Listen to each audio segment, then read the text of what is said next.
Voilà. On y va.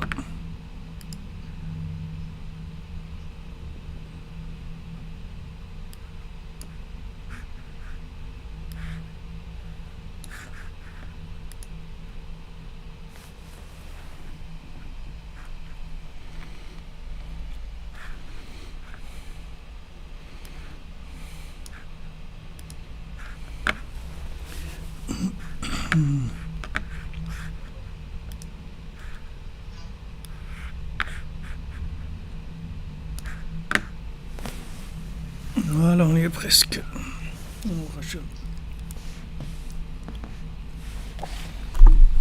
Boker Tov, shalom tout le monde, Bezat Hashem, que des bonnes nouvelles, beaucoup d'atslacha, de bracha, de santé pour tous ceux qui ont besoin, des yeshuot, de délivrance dans tous les domaines, Bezat Hashem, que je vous ait pitié de nous.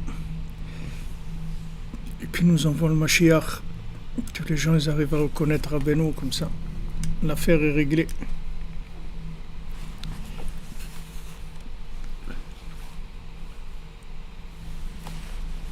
Je ne sais pas si vous allez voir très bien ici.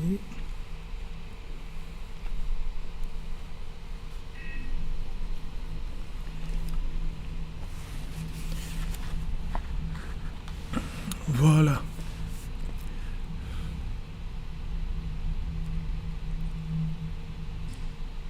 Le son est bon sur YouTube et Facebook.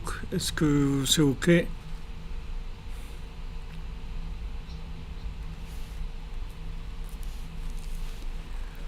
On démarre.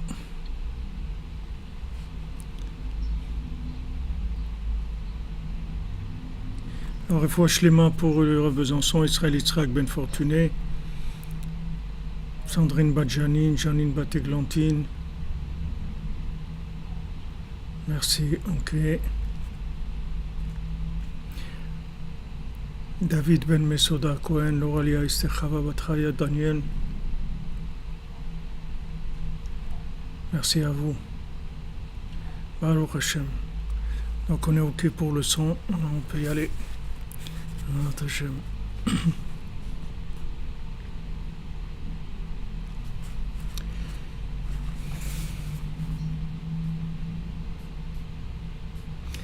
Alors hier on était arrivé à la conclusion dans la Torah Nun Dalet, donc on est à la fin.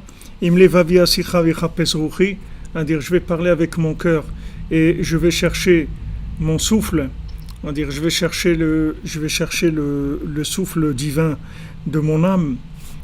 C'est comme ça que je vais me connecter à Hachem et je vais sortir de l'imagination. C'est-à-dire on se trouve, comme je vous ai donné l'exemple plusieurs fois, on se trouve dans un monde où on est dominé par l'imagination, mais on a une possibilité de nous connecter à un autre monde. Et cet outil de connexion à l'autre monde, c'est notre âme. Et le moyen de faire communiquer notre âme avec l'au-delà, c'est le souffle de vie qui passe par notre parole. D'accord ? Voilà à peu près schématiquement où on se trouve. C'est-à-dire on se trouve dans imaginez quelqu'un qui se trouve au fond d'un puits, donc il peut pas sortir, et il peut par contre se connecter à quelqu'un qui se trouve dehors. Et à ce moment-là, il peut avoir les informations de ce qui se passe à l'extérieur et comment se comporter par rapport à ce qui se passe à l'extérieur. Donc maintenant, l'outil de communication, c'est notre âme. Et pour que l'âme communique, alors Yenafshi Yatsa Bedabero, on va communiquer avec notre parole. Notre parole, c'est elle qui va faire sortir le souffle qu'il y a dans notre cœur, le souffle de connexion. Alors maintenant, notre cœur, il a deux possibilités. Il a le côté gauche et le côté droit. Le côté gauche, il est pris par l'imaginaire, c'est-à-dire par l'émotionnel de ce monde, par l'intelligence de ce monde, par la logique de ce monde. Et le côté droit, lui, il se connecte à l'au-delà à travers les énergies de l'âme, ce que l'âme elle va pouvoir connecter avec le monde des âmes, avec les tzadikim, avec l'autre monde. Donc maintenant, Rabbeinu, ce qu'il nous dit, c'est que il nous donne la clé comment d'un côté nous protéger contre l'illusion de ce monde, c'est-à-dire ne pas être à pieds joints dedans, c'est-à-dire avoir toujours un recul de manière à savoir qu'il y a une partie dans ce monde qui est complètement imaginaire. Donc comme je vous l'ai déjà dit, c'est pas de rejeter ce monde, parce que si on rejette ce monde, alors on va pas récupérer les éléments qu'on est venu récupérer. On est venu dans ce monde pour récupérer des éléments. La récupération de ces éléments, elle se fait par des examens. Ces examens-là, on les passe par quand on se trouve devant une situation où doit faire un choix, comme on fait des choix toute la journée. Alors devant ce choix-là, est-ce que je fais un choix qui vient de l'illusion, ou bien je fais un choix qui vient de la connexion de mon âme avec la Torah, avec les tzadikim, avec l'autre monde. Donc voilà le schéma dans lequel je me trouve. Maintenant, la clé que Rabbeinu il nous donne, c'est qu'il nous dit que si on n'est pas joyeux et qu'on n'est pas dans la mélodie et la joie, alors c'est sûr qu'on va tomber dans l'illusion de ce monde. Il n'y a rien qui pourra nous faire...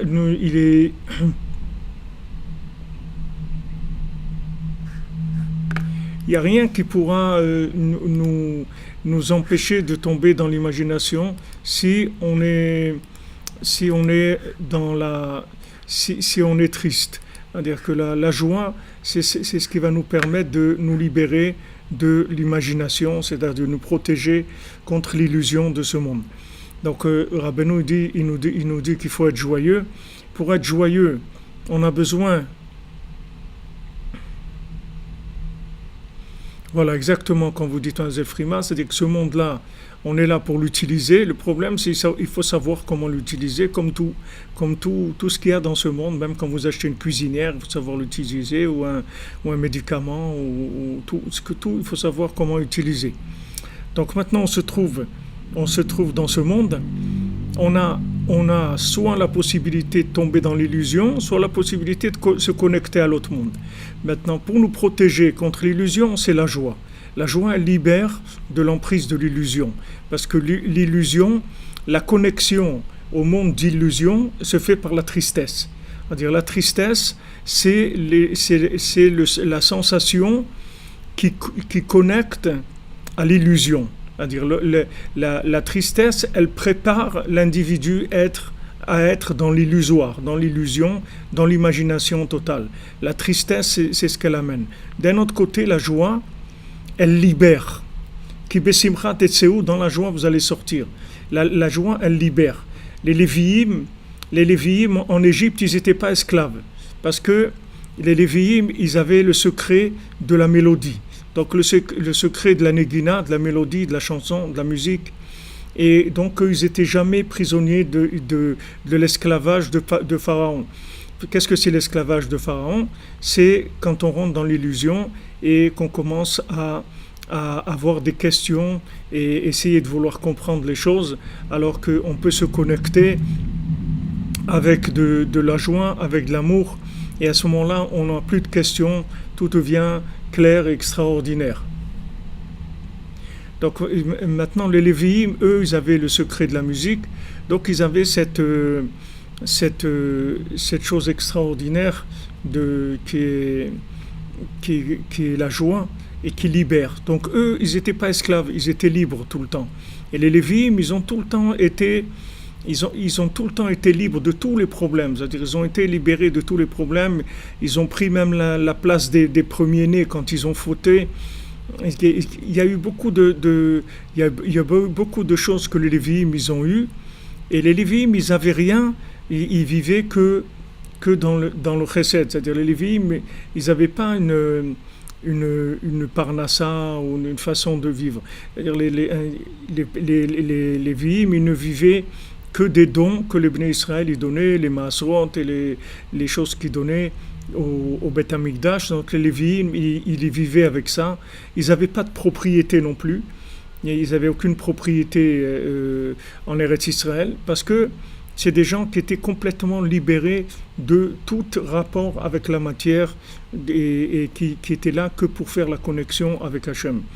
Donc le Kohen, lui, c'était la connexion au niveau de l'esprit, et les Lévi'im, c'était de préparer l'atmosphère de la connexion, c'est-à-dire de préparer par le chant, de préparer le cœur des gens à la connexion avec Hachem. Et ensuite, le Kohen, il faisait la connexion. Donc maintenant, Rabbeinu nous met en garde, il nous dit, faites attention, parce que si vous êtes triste, vous allez vous connecter à l'illusion. C'est-à-dire, vous allez rentrer dans l'imagination totale. C'est-à-dire, vous allez vivre dans une vie illusoire. La tristesse, elle va vous faire vivre dans une vie illusoire. Donc faites attention au sentiment de la tristesse. Mais faites attention à ça, soyez joyeux.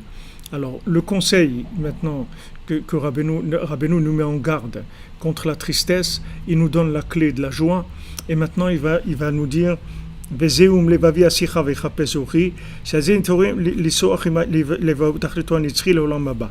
maintenant, quand on libère le cœur de l'illusion, donc le cœur il commence à avoir un désir, un languissement de se rapprocher d'Hachem, de monter, de s'élever vers Hachem, d'avoir un dialogue avec Hachem.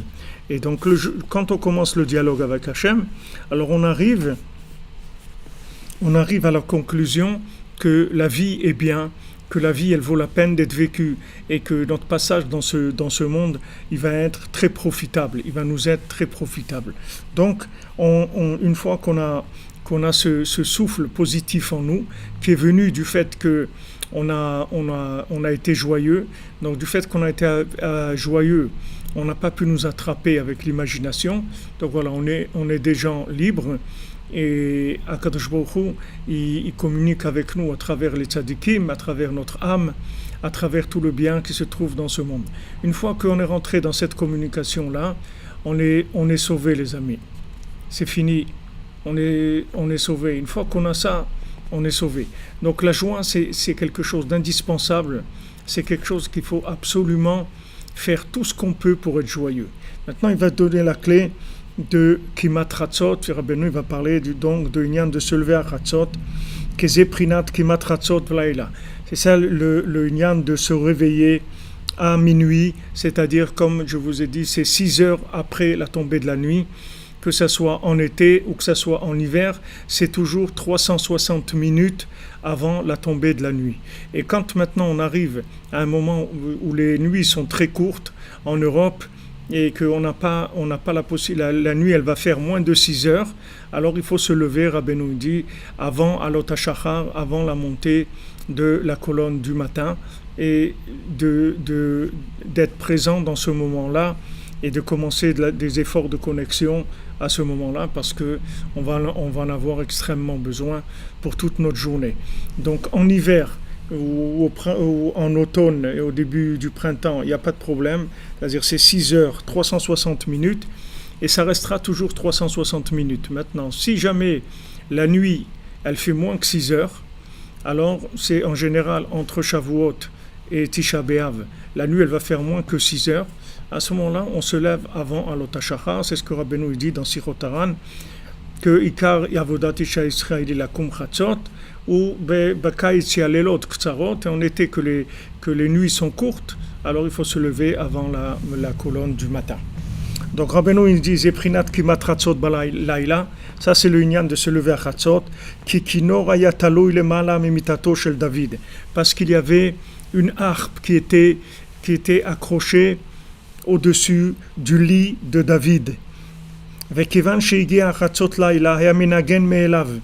Et lorsqu'il arrivait la minuit, alors la harpe de David commençait à jouer toute seule, d'elle-même. Hainu shebechatzot laila, az nitorer prinat hanigun digdusha. À Chatzot laila, il y a le chant céleste, le chant saint qui se réveille à ce moment-là. C'est l'éveil de ce chant-là. Hanimshach mikinor shel David, qui vient de la harpe de David. Sheuprinad Bero Aruach Tova me Bero Ara. C'est-à-dire que qu'est-ce que c'est ce chant-là? Ce chant-là, c'est le résultat du tri qui a été fait entre le souffle négatif et le souffle positif. C'est-à-dire qu'on a ces deux souffles-là qui sont présents. Lorsque on va arriver à trier ces deux souffles-là, c'est-à-dire prendre le positif et laisser le négatif, c'est ça la mélodie de David. D'accord? Donc maintenant, si on entend cette mélodie-là, qu'est-ce qui va se passer? C'est-à-dire que tout l'imaginaire qu'il y a en nous, c'est-à-dire toute l'imagination négative qu'il y a en nous, qui provient du souffle négatif, qui provient de la tristesse, tout ça, ça va partir. C'est terminé. Ça va partir parce que on est maintenant libéré de l'imagination. On est libéré de l'imagination. Imaginez-vous, vous vous trouvez dans une salle de cinéma, il y a un film et il y a la réalité de ce qui se passe.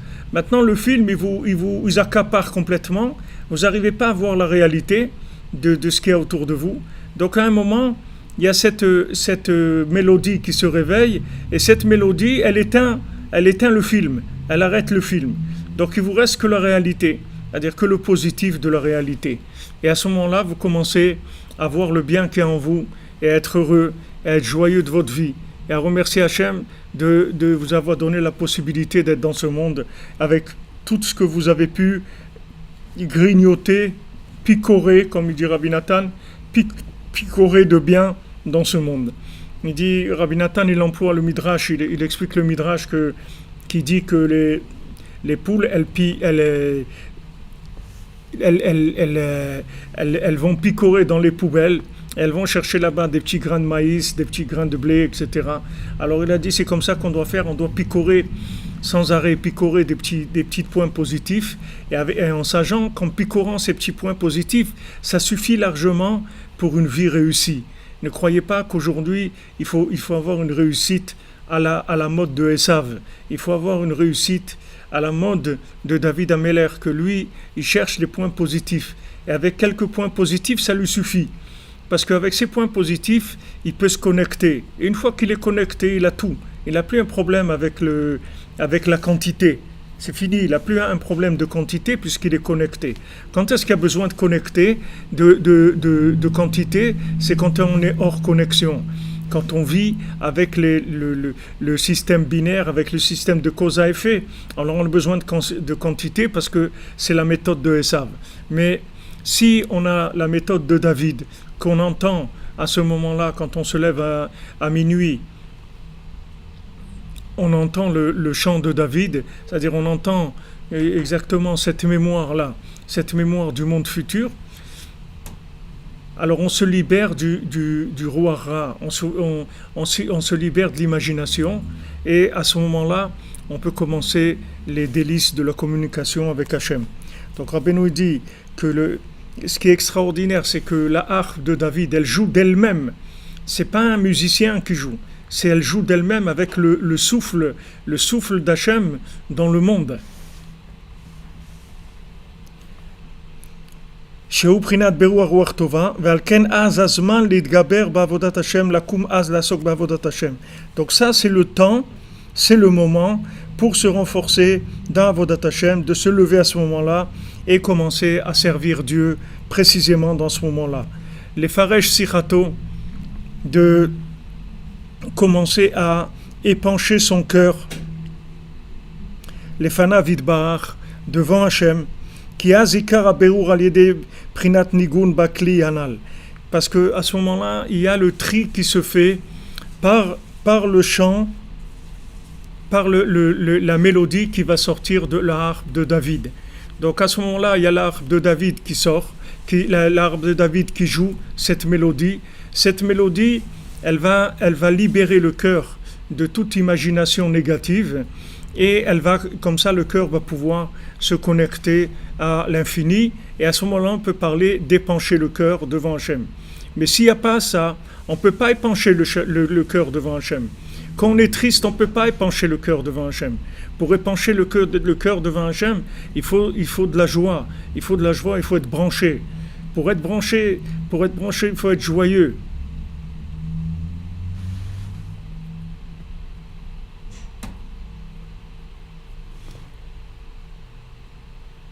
Tout à fait, tout à fait, c'est ça qu'on a besoin.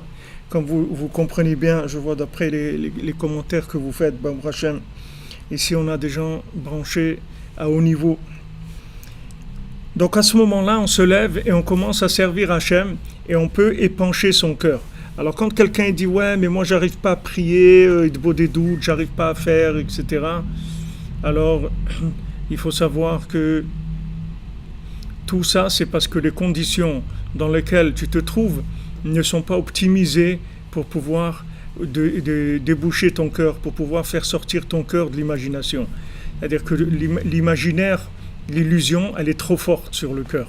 Donc Baruch Hashem, il y a ce moment-là, 6 heures après la tombée de la nuit, où ce moment-là, il y a un arrêt de l'illusion. Ça y est, l'illusion, elle travaille plus.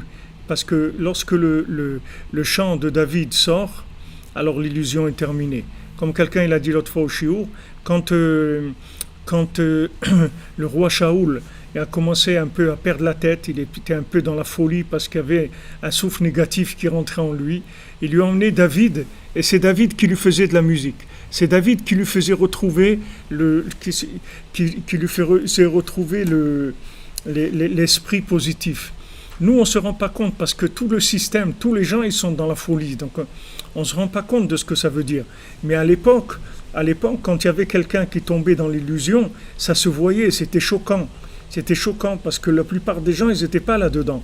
Donc, c'était choquant. Donc, tu as vu le roi lui-même, Shaoul, qui commençait à avoir ce souffle négatif en lui, qui commençait à avoir toute cette folie de voir les choses complètement à l'envers. Alors les prophètes, les gens qui étaient autour de lui, ils ne savaient plus comment faire. Alors ils ont été chercher un musicien qui lui fasse de la musique. Et qui c'était ce musicien? C'était David. Donc David lui-même, il est venu jouer à Shaoul pour le faire sortir de sa folie.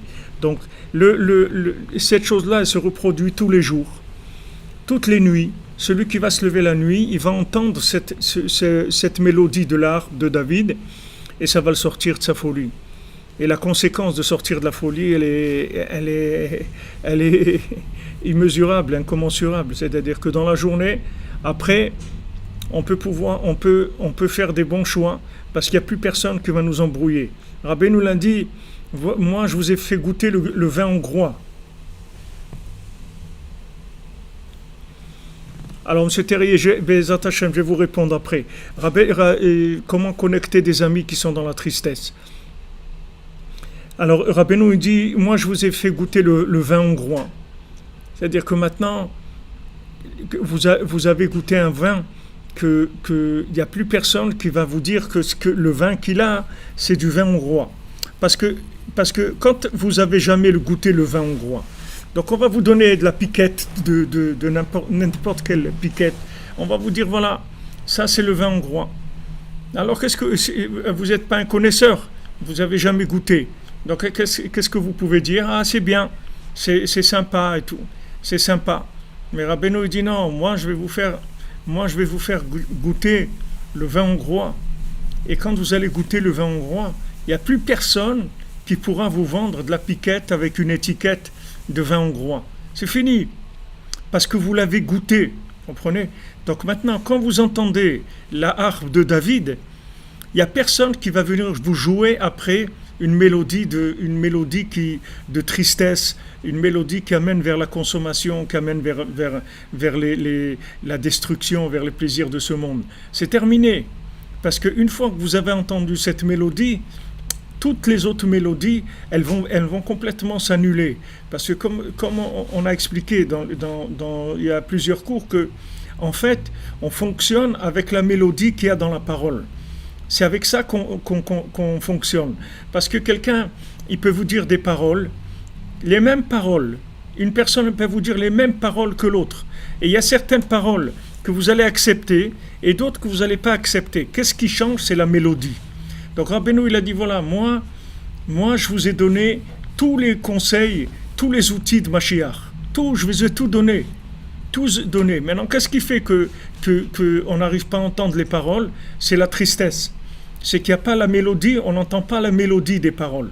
Donc maintenant, Rabbeinu, il nous donne le conseil, comment faire pour entendre la mélodie des paroles qu'il y a, même quand on étudie l'écouté Moran, et quand on étudie l'écouté Alachot, et qu'on fait l'écouté de Filot, et Sipurim Asiyot, tous les Sfarim de Rabbeinu, quand on étudie les Sfarim de Rabbeinu, il y a une mélodie qui va avec, comme il a dit Rabbeinu.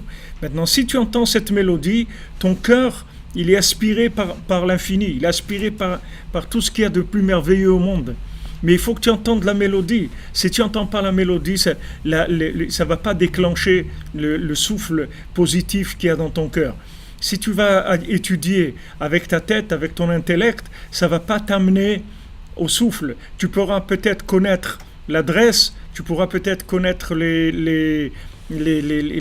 où ça se trouve, que tu vas trouver la montagne en or. D'ailleurs, j'ai vu un article là que j'ai vu que Macron il s'opposait à la construction de la montagne en or. Il y a un truc qui s'appelle la montagne au nord, je ne sais pas, en Martinique, en Guadeloupe. Il a dit non, cette montagne au nord, il ne faut pas la construire parce c'est pas écologique. Donc il dit qu'il faut annuler ce projet de la montagne au nord. Vous voyez, c'est-à-dire il y a la montagne au nord et il y a le château en pierre précieuse. Et il y en a qui sont contre la construction de la montagne au nord parce que il y a un souffle négatif. Ce souffle négatif, il nous emmène vers l'imagination. Ouais, l'écologie, les trucs, ouais, il faut faire ça, ouais, il faut l'égalité des classes, il faut les trucs. Il vous emmène dans plein d'illusions. Et les gens, ils passent leur vie dans l'illusion. Les amis. Et on peut pas, cette illusion-là, elle est très très forte. Ne croyez pas que c'est quelque chose que, en réfléchissant, vous allez pouvoir vous en sortir. Il faut avoir une musique, un nigoun, une mélodie qui vous sort de là. Il faut une mélodie qui vous sort de là. Quand vous allez entendre cette mélodie, waouh, ça y est, c'est fini. Donc Rabbeinu dit, moi, je vous ai fait goûter du vin hongrois. Il n'y a personne qui va vous dire que c'est du vin hongrois. C'est-à-dire, personne ne viendra et vous dira, ouais, voilà, ça c'est la vraie Torah, et etc., c'est ça la vérité. Celui qui a goûté la Torah de Rabbi Nachman, c'est fini après. Vous ne pouvez pas lui dire, voilà, c'est ça ce qu'Hachem il veut, voilà ce que c'est le service divin, c'est fini. Il n'y a plus ces inanimes-là, c'est-à-dire tous ces sujets-là, tout devient hors sujet, c'est terminé. Rabbi nous l'a dit, Gamar Tive Egmor. Moi j'ai terminé et je vais terminer. Nitzarti venatser, j'ai gagné, je vais vaincre. J'ai vaincu déjà et je vais vaincre. Ça veut dire que c'est terminé. Maintenant, on a besoin du chant qui va avec les conseils. Si vous avez le chant du berger avec les conseils, c'est terminé. Vous avez terminé avec tout. Ce chant-là, toi là, c'est pas difficile. Tous les soirs, à Chatzot, il y a ce chant-là. Tous les soirs. Et Breslever, il disait, qu'est-ce que c'est Rabbeinu? Rabbi Nachman, c'est quoi? Aujourd'hui, c'est quoi Rabbi Nachman? Je veux me rapprocher, je veux connaître Rabbi Nachman. C'est qui Rabbi Nachman? Rabbi Nachman, c'est Chatzot Itbodedut. C'est ça le Rabbi Nachman. Comme les Chachamim nous disent, Al Shnaim, Al Pi Shnaim Edim, Yakum Davar. Avec deux témoins, la chose, elle va s'installer. C'est-à-dire, quand il y a deux témoins qui viennent, qui témoignent de quelque chose, alors la chose, elle est validée. La chose est validée par deux témoins. Alors les Breslever, ils disaient, qu'est-ce que c'est ces deux témoins? C'est Chatzot et Itbodedut, c'est les deux témoins. C'est-à-dire ça, c'est les deux témoins qui vont valider le bien pour la journée, pour la personne, de manière à ce que dans la journée, elle soit orientée vers les bons choix. En entendant la musique, c'est tout. En s'orientant avec la mélodie de la vie. Il y a une mélodie dans chaque chose. Et si vous entendez la mélodie du berger, alors vous allez faire les bons choix. Les bons choix, ça veut dire ce que vous devez faire maintenant. Quel est votre choix à vous maintenant? C'est pas le choix de l'autre. Le bon choix, c'est pas de faire comme l'autre. C'est pas ça le bon choix.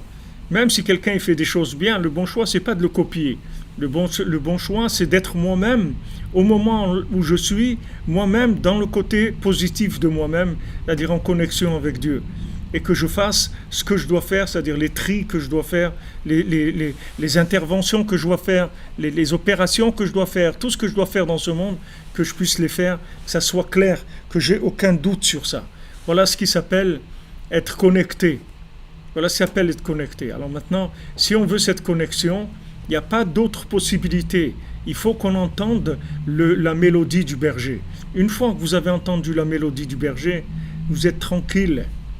Vous êtes tranquille après. Après, vous n'avez pas besoin de réfléchir qu'est-ce que vous devez faire ou pas faire. Les choses, elles vont venir vers vous. Vous allez voir que les choses vont vraiment venir vers vous.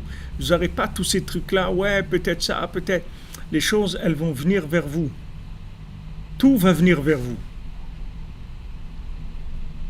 Parce que c'est cette mélodie, une fois que vous êtes porteur de cette mélodie, les éléments positifs du monde qui sont en rapport avec votre âme, ils vont venir vers vous.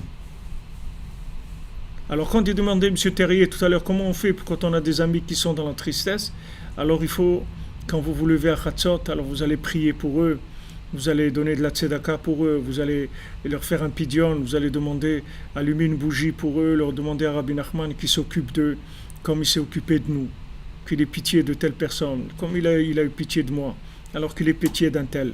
Et avec ça, voilà, vous allez le connecter, vous allez intervenir pour lui. Vous allez intervenir, c'est comme si vous connaissez quelqu'un quelque part qui va pistonner quelqu'un pour obtenir une entrée, qui puisse rentrer. Voilà, il faut prier pour lui, c'est tout. Il faut prier pour lui, il faut l'aimer, il faut parler avec lui, il faut lui montrer que c'est important, qu'on attend de bonnes nouvelles de lui, que ça nous fait plaisir si on entend qu'il y a des belles choses. Voilà, entretenir un maximum de rapports amicaux avec la personne et prier quand on se lève à Chatzot, prier pour lui. Il n'y a pas une plus grande énergie de délivrance que ça, Bezat Hashem. Et vous allez voir, faites-le, et vous allez voir que ça va marcher. Vous allez voir que vous allez pouvoir bouger des choses qui sont restées immuables, des choses qui n'ont pas bougé des siècles. Elles bougent avec Chatzot et Dvodedut, vous pouvez les bouger. Des gens qui sont complètement à côté, parce que ce n'est pas de leur faute. C'est pas de leur faute, ils sont dans l'illusion, c'est tout, mais ce n'est pas de leur faute. Vous n'allez pas culpabiliser quelqu'un qui est dans l'illusion. Il n'a pas entendu la mélodie du berger. Vous n'allez pas l'accuser de ça. Exactement, Hachem nous donne les bons mots avec la musique qu'il faut, avec surtout le chant qu'il y a dans les mots. Parce que tous les mots de la Torah, ils sont là, devant nous. Tous les mots des psaumes, ils sont là. Tous les écoutés de Philot, écoutés de Moran, tout est là. Seulement, il nous faut la mélodie qui va accompagner ces mots. Et cette mélodie, elle va nous délivrer complètement de l'illusion. Il n'y a que cette mélodie. Il n'y a rien qui peut nous sortir. Vous pouvez essayer tout ce que vous voulez, vous verrez que vous reviendrez à la case départ. Parce qu'il n'y a rien qui peut lutter contre l'illusion si ce n'est pas avec les conseils que Rabbi Nachman y donne. Rabbi Nachman il dit que tant que maintenant le tzaddik ne se révèle pas dans le monde, alors on peut utiliser toutes sortes de moyens pour essayer de se rapprocher d'Hachem.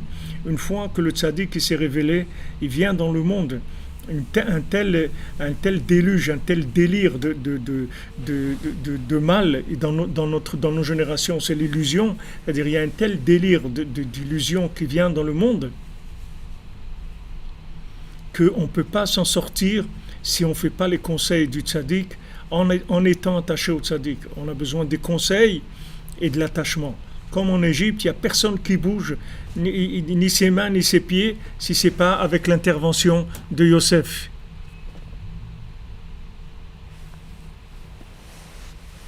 Avec l'intervention de Yosef. Yosef, il intervient, ça y est, tout le monde a à manger, tout le monde bouge, tout le monde a ce qu'il faut. Tout le monde a ce qu'il faut. Rabbeinu dit qu'il réparait des âmes, que ça fait des siècles et des siècles que ces âmes-là, elles attendaient une réparation. Des siècles. Comme nous aujourd'hui, on est des âmes qui sont revenues, on attend une réparation. La seule chose qui peut nous réparer, le seul qui peut nous réparer, c'est Rabbi Nachman. Et Rabbi Nachman, il dit, voilà, si tu veux que je te répare, fais ça. Fais Chatzot Itbodedut. Avec ça, je te répare. Parce qu'avec ça, tu vas entendre le chant du tzaddik. Et si tu entends le chant du tzaddik, c'est fini. Tu vas rentrer dans l'enchantement du bien. Tu vas être enchanté par le chant du bien.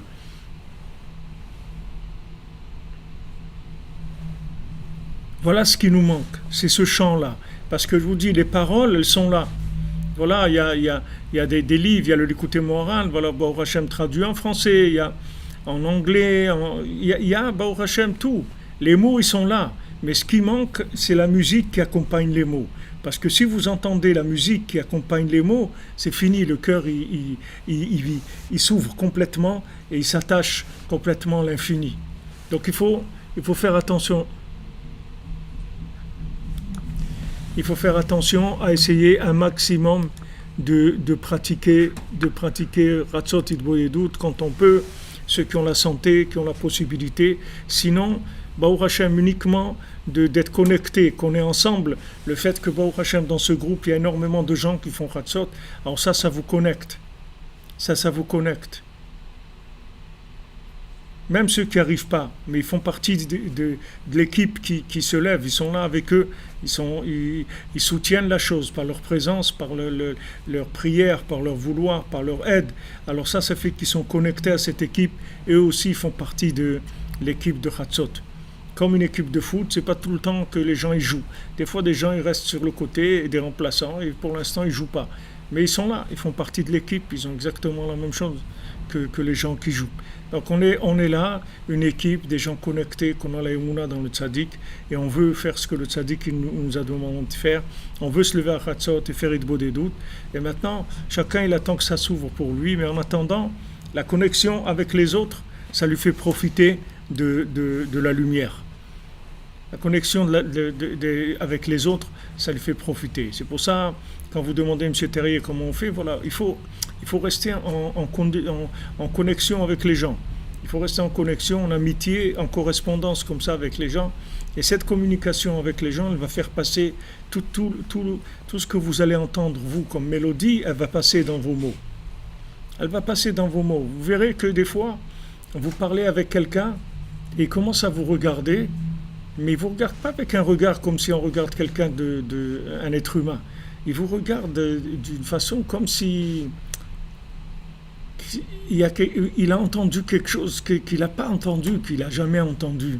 Et il vous regarde comme ça, et des fois c'est gênant parce que vous le regardez et c'est pas quelque chose qu'on peut exprimer. Donc après la personne elle a honte de rester comme ça, vous regardez trop longtemps, mais elle a entendu quelque chose. Il y a quelque chose qui est passé que la personne n'a jamais entendu ça. Et pourtant, vous avez parlé des mots simples. Vous avez demandé quelque chose, vous êtes rentré dans un magasin, ou demandé un renseignement, ou acheté. Mais il est passé quelque chose dans les mots que la personne, elle a attrapé une musique, quelque chose qui l'a éveillé momentanément.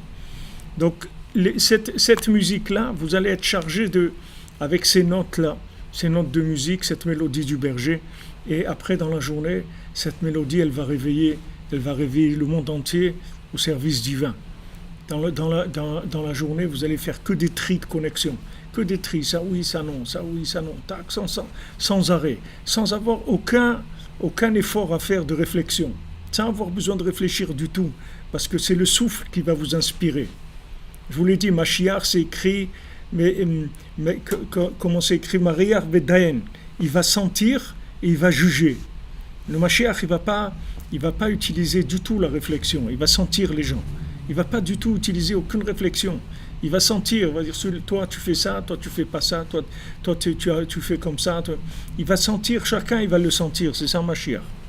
Mashiach, il va voir tous les secrets de la mélodie, de la communication. C'est ça qui manque aujourd'hui aux gens pour pouvoir calmer les guerres, calmer la violence, calmer le mensonge, calmer la folie dans le monde.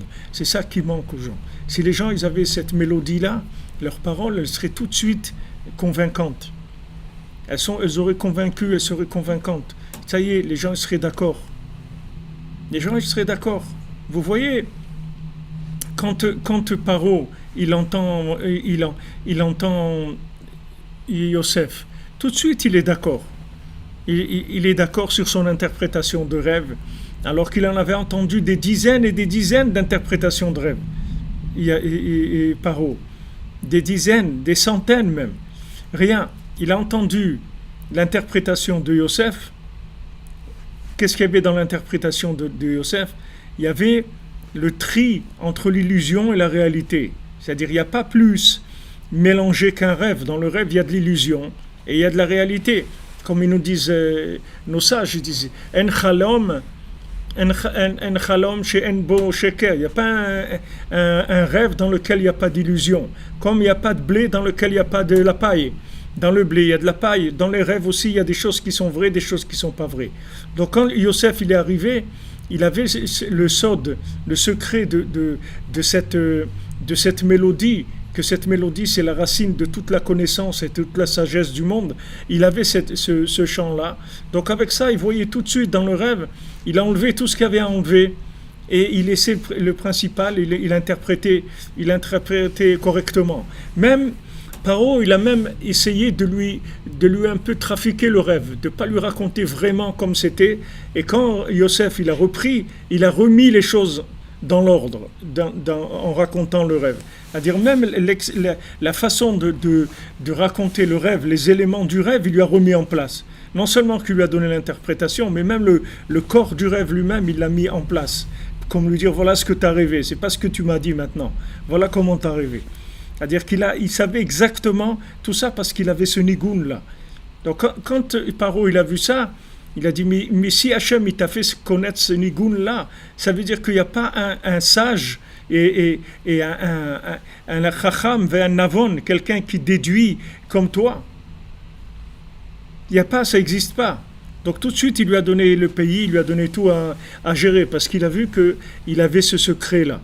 Donc une fois que vous avez ce chant là, alors toutes les paroles que vous allez pouvoir transmettre, ces paroles-là, elles vont être animées de ce chant, et ce chant-là, il enlève l'illusion. Donc quand il enlève l'illusion, alors la parole peut passer. Mais regardez, quand vous voulez parler à quelqu'un qui est dans l'illusion, essayez de lui parler. Essayez de lui faire la morale, lui dire « Ouais, mais tu sais, c'est pas bien ce que tu fais, tu vas te détruire, c'est pas sympa et pour ta famille, c'est pas quand même, on t'a éduqué différemment, on t'a appris des choses, qu'est-ce que c'est que cette façon de te comporter ?» Toutes ces paroles-là, elles vont rien faire du tout. Au contraire, elles vont détruire la personne encore plus que ce qu'elle est. Parce que en plus que la personne, elle souffre parce qu'elle est dans l'illusion, mais en plus, si vous commencez à lui faire des reproches, c'est-à-dire vous lui montrez que vous l'aimez pas, alors vous allez terminer tout avec ça. Tandis que maintenant, si vous utilisez la mélodie du berger, vous allez voir que tout le monde va vous entendre. Tout le monde va vous écouter, sans aucun effort, sans aucune pression. Ça va être uniquement charmant, c'est tout. Ce que vous avez dit, ça va être charmant parce qu'il va y avoir la mélodie du berger. Et cette mélodie, vous vous imprégnez avec tous les soirs à Chatzot. Tous les soirs à Chatzot, vous vous imprégnez de cette mélodie. Après, dans la journée, ça devient facile. La communication devient facile. Et en fait, ce qui devrait prendre les grands politiciens pour faire des discussions, des tractations entre les pays et tout, c'est des gens qui se lèvent à Chatzot. C'est avec eux qu'ils devraient travailler. Et s'ils faisaient ça, ils auraient d'autres résultats complètement. D'autres résultats complètement. Même dans le judaïsme, c'était comme ça. À l'époque de Rabbi Nathan, il y avait un Breslever, il est monté en Eretz Israël. Et en Eretz Israël, ils avaient une grande dispute entre des rabbanim au sujet de l'argent, de tzedaka qui arrivait en dehors d'Eretz Israël, qui arrivait en Israël, sur la façon de la dispatcher, etc. Il y avait des grandes disputes. Alors ce Breslever, il est arrivé et il s'est assis avec eux dans le Din Torah, dans le jugement, quand ils sont passés dans le tribunal rabbinique, et il leur a tout éclairci. Ils sont sortis tous contents, parce qu'il leur a dit une vérité où ils ont tous vu clair. Tous, ils ont vu clair. C'est pas qu'il avait plus de connaissances que eux. Il avait la même connaissance qu'eux, c'était lui aussi un rave, comme eux. Mais lui, il avait le chant qui accompagne la connaissance. Donc ce chant-là, avec la connaissance, c'est ça qui fait que la connaissance est complète. Sinon, la connaissance, elle n'est pas complète. La connaissance, elle n'est pas complète. Il lui manque un élément. Vous voyez, quand on lit dans la Torah, on lit avec des chants de musique. On lit avec il faut mettre les notes de musique sur les lettres de la Torah. Ça se chante, la Torah. Et il y a besoin de chanter ces notes-là quand on lit la Torah. Il faut absolument lire avec les notes de musique, parce que sinon, la Torah, elle ne passe pas. Si vous lisez que les mots comme ça, sans la musique, ça ne passe pas. Ce n'est pas du tout la même chose. Donc maintenant, ce qui manquait, c'est le nigoun à toutes les époques. Même Moshe Rabbeinu, il n'avait pas le nigoun de la 50e porte, il n'avait pas le chant qui était parfait pour pouvoir faire sortir tout le monde d'Égypte, pour pouvoir faire en sorte que tout le monde allait l'écouter. Rabbeinu, il est venu, c'est pour ça qu'il a dit j'ai gagné, je vais gagner, j'ai terminé, je vais terminer. Parce que Rabbeinu, il a la chorma, mais il a la chorma avec le nigun. Maintenant, ce nigun, ce chant-là, il ne peut pas le révéler d'un coup. Parce qu'il révèle d'un coup, les gens ils vont mourir s'ils entendent ça. Il faut que ça se fasse dans des récipients, c'est-à-dire que ça fasse une motivation, une inspiration, un enthousiasme pour que les gens ils se corrigent et ils avancent. Mais c'est pas qu'on va les mettre devant un truc, on va leur faire une overdose, la personne elle va mourir. Elle va prendre un truc, elle va entendre cette musique, ça va lui faire une overdose. Elle va mourir si elle entend cette musique. Et elle n'a pas une préparation. Donc tout ce qu'on attend, c'est que le monde soit prêt à entendre cette musique. Et il y a beaucoup de gens qui sont déjà prêts, mais ils ne savent pas. Donc on diffuse sans arrêt, on diffuse. Et cette diffusion-là, elle va amener de plus en plus de gens que, à leur façon après, leur manière à eux, ils vont diffuser aussi ce chant comme ils l'ont entendu. Donc maintenant, quand vous vous levez à Chatzot, vous permettez la diffusion de ce chant au niveau de chacun, là où il se trouve, dans le contexte et la structure dans laquelle il évolue. Les Faresh, donc Rabbeinu dit à ce moment-là, à Chatzot, c'est le moment de commencer à expliquer, à épancher son cœur devant Hachem, qui a Zrikar Aberuch Liede Prinat Nigun Bakli. Parce qu'à ce moment-là, il y a le tri qui se fait par le chant. Chez Prinat Kinor Shel David, qui est l'arbre de David, chez Menehagen Az, qui joue à ce moment-là. Vous voyez, Rabbi Nachman, il vous le dit explicitement. Tous les soirs, à ce moment-là, il y a la harpe de David qui joue. Tous les soirs. C'est pas un jour où il va y avoir un concert. Non, le concert, c'est tous les soirs. Tous les soirs, pendant 2 heures, 6 heures après la tombée de la nuit, pendant 2 heures, ça dure. Il y a cette mélodie-là. Donc celui qui se lève à ce moment-là, il entend cette mélodie-là. Vehaven hetev dvarim elu lemaaseh. Et Rabbeinu dit, comprends bien ce que je te dis de façon concrète, c'est-à-dire dans l'action.